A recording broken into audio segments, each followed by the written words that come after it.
আসসালামু আলাইকুম। প্রতি বছর মাত্র 20 টাকা তল্লাশি ফি দিয়ে আপনার দলিলটি খুব সহজে কিভাবে উঠাতে পারবেন, কিভাবে নকল উঠাতে পারবেন, এই ভিডিওটা দেখে নিলে অবশ্যই আপনি উঠাতে পারবেন। দেখেন, এটি একটি জমিন। এই জমিনের মালিক রহিম সাহেব। রহিম সাহেব তার দলিলটি হারিয়ে ফেলেছে, তাহলে তাকে যেতে হবে উপজেলা সাব রেজিস্ট্রি অফিসে।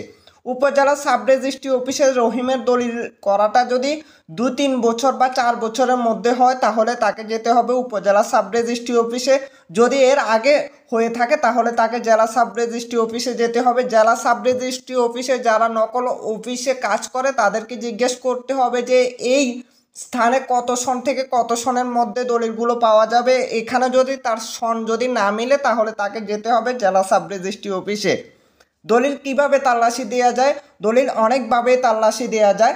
আপনি দাতা গ্রহীতার নাম দিয়ে দলিল তাল্লাশি দিতে পারবেন, এবং কি ওই মৌজার নাম দিয়ে দলিল তাল্লাশি দিতে পারবেন।